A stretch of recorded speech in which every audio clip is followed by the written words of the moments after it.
Hey guys, welcome back to today's video. Today is Wednesday, September 16th, 2020, and today I'm going to be talking about Joe Biden's 538 forecast odds. So they just released this article today talking about where Biden and Trump have gained the most ground. So today we're going to be taking a look at where Biden has improved on and where Trump has improved on. However, the reason why the title of this video seems as if Biden is coming ahead, it's because he is. When we take a look at this chart, you're going to see in roughly, 10 to 20 seconds, you're going to realize that while Trump may have gained ground in 3 states, the remaining, toss-up states, Biden has improved his expected chance of victory in. So honestly, it's very difficult for me to make this seem as if it's a balanced scenario. As much as this title would like to, speculate, it isn't, because Biden has been consistently improving where Trump has been not improving by any means. So here's the chart I was talking about. Well, first things first, actually, the forecast hasn't changed too drastically except for the fact that Joe Biden now has a 3 in 4 chance at winning the presidency.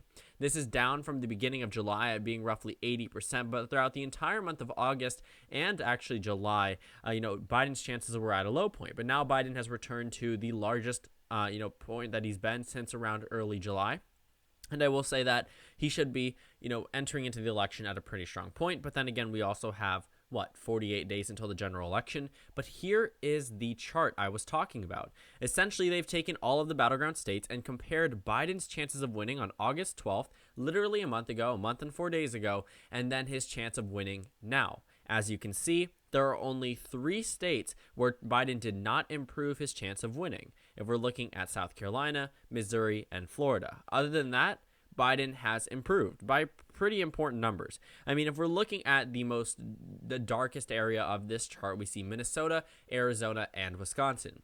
One of these states voted for Hillary Clinton in 2016, 2 of which voted for Donald Trump. Together, this is an improvement of 10% or higher. What we saw in Minnesota is that Minnesota went from being a 71% chance for Biden. Still comfortable, but not exactly too safe. If we're looking at it now, 87%. This is likely, if not safe, at this point. Moving past to Arizona, what went from being 55% is now a 2 in 3 chance at 68%.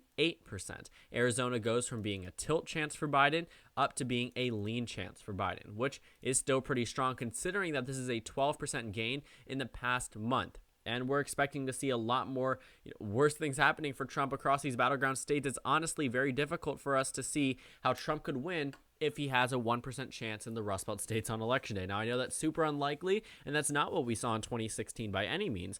But I will say that, that it will be pretty significant, to say the least, if that was to be the case. But probably not going to be. Wisconsin, Biden's numbers went from being 69.8% all the way up to 80%. We're talking about what went from lean possibly into the likely column. And I honestly think that's pretty strong. Wisconsin was the state that was expected to go to Biden by the lowest amount. And if we're looking down, the state under it, Michigan, has a higher chance of Biden to win. And it also has improved. I mean, Biden improved from already being at an 81% chance at winning Michigan up to 87%.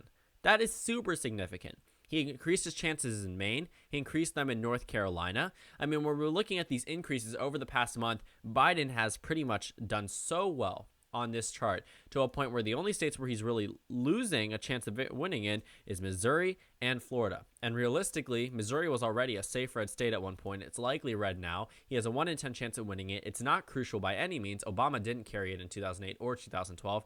The last time I went to a Democrat was 96. So moving past Missouri, who cares, to be completely honest? I mean, it's Missouri. Yes, it used to be a battleground state, but it's not going to be a state that the presidential candidates are going to be focusing on heavily. Now, the only state that I will say is okay news for Trump is Florida. And Florida has 29 electoral votes, but it really won't matter if it's balanced out by the Rust Belt flipping blue and Arizona. Because the thing about this is that Michigan already has Biden at a very strong position. It's not just Wisconsin that now has him at 80%. Michigan has him at 87%. Pennsylvania has him at 76%. So when we're looking, we're going to see that Pennsylvania could move over into the likely column. We see Michigan already, if likely, if not safe. So at this point, Biden is riding high. He's doing very well in these battleground states, and it doesn't end there. I didn't even get into Maine, where Biden has an 83% chance at winning, Or I didn't get into the state of Nevada, where Biden has an 80% chance of winning. Because once I characterize Maine and once I characterize Nevada, you start to see all of these swing states fill up to a point where Joe Biden has a pretty significant chance at winning. If we're looking at some other battleground states, Biden has a 31% chance at Texas. 31% as a Democratic nominee when America seems so divided in what used to be a ruby red state. 31%. That's the chance Trump had winning the presidency back in 2016. Things with a 30% chance sometimes do happen. It is unlikely, but it's not impossible by any means. That means in 3 out of the 10 scenarios, Biden wins Texas. Looking at California, the Democratic Party's Texas in terms of high electoral count and, large presence of a political party, Trump has maybe a 1 in 1,000 chance at winning California this election season. Whereas Texas, we're seeing a 3 in 10 chance for Biden. And that's a very bad sign for the GOP. The fact that Biden's improving in that state could mean we could see it maybe inch up a little bit closer to a point if it's 40-60 in favor of Trump. That's going to be horrible because all it will need is just an outperformance of what Trump had in 2016 on Biden's side, which honestly wouldn't be too far off because the Democrats did do that in 2018. Anyways, moving past that, looking at Iowa, Biden improved his chances by 2%. It's not crucial. It's 6 electoral votes, but Trump won this state by nearly 10% in 2016. Colorado went from 85 up to 86, so minimal increase, but an increase nonetheless. Looking in New Hampshire, Biden went from 72 to 73. Looking at Ohio, Biden actually went from 45 up to 45.2. So it's a 0.4 difference. Not super significant, but it also is Ohio. This is a state Trump won by 8% in 2016. So what we're seeing is across a number of these battleground states from 2016 that Trump dominated in or did very well in comparison to previous Republican nominees, Biden is either the favorite to win them or very, very close. When we're looking at the states where Trump actually has a pretty strong chance at winning in, or where Biden has a low chance at winning in, we're still seeing Biden improve. Montana, Alaska, these are states that the Biden campaign really shouldn't target, but the Biden campaign has a 1 in 5 chance at winning Alaska, a 1 in 5 chance at Sarah Palin's home state. It's Alaska. Think about that. If Alaska went blue, Biden would have already won Texas. But I just think that it is pretty significant that we're even considering Montana to be a competitive state this election, considering Alaska to be a competitive state this election. They voted, 19 to 14 and 14% respectively in 2016. So the fact that the Democratic Party is even remotely competitive this time around, honestly, I'd take a 1 in 10 chance at winning Montana. It's only 3 electoral votes. It's not too consequential to the outcome, but that's a pretty strong point to be, especially as a Democratic nominee when we are so polarized as a nation, because what we've seen is that the states in 2016 moved further to the right. And, a lot of states also that were supposedly supposed to narrow up at some point, either maybe move further to the left. And that's why they're supposed to be competitive this time around. Look at Texas, Arizona, and Georgia. But what we see is just a drastic shift away from one another to a point where Republicans would never even consider voting for Democrats. Democrats would never even consider voting for Republicans, which is why we always look to the independent vote. And yes, that's how elections have always been. But if you look at the 1996, 1998 House of Representatives map, take a look at the elections that were decided by less than 5%. It's a very strong number compared to now. And yes, that has to do with gerrymandering, but gerrymandering isn't new. I mean, this was something that was formulated back centuries ago. So that's nothing to really talk about. But looking at how partisan we have become, it is important to note that Biden is now competitive in solid Republican states. And no, Trump is not competitive in solid Democratic states at all. He doesn't have a 10% chance at winning California. He doesn't have a 30% chance at winning California. We're talking less than 1%. Why? Because Joe Biden has been able to appeal to not only the Democratic base from 2016, not only will he receive those 232 electoral votes from 2016, he will also be able to compete for an additional 100 plus more electoral votes. We're talking about the inclusion of Georgia, Texas, Arizona, Iowa, Ohio, North Carolina, Florida, Wisconsin, Michigan, Pennsylvania, all Trump states from 2016 that Trump, if he had focused on playing defense from the beginning and not gone too bold and focused a lot of money on New Hampshire and Nevada and Colorado, all lost causes at this point, I will say that the Biden campaign should be very confident in their 2016 victories, maybe not too complacent. They definitely need to push the vote, still spend money there. But what we've seen is that Joe Biden's campaign has revolutionized the electoral map, and the Democratic Party did it very elegantly, because what we see in the final stretch of the campaign is not a narrowing up election. That's not what we see. Last month, I said, we're going to expect a narrowing up election. 2 months ago, said the same thing.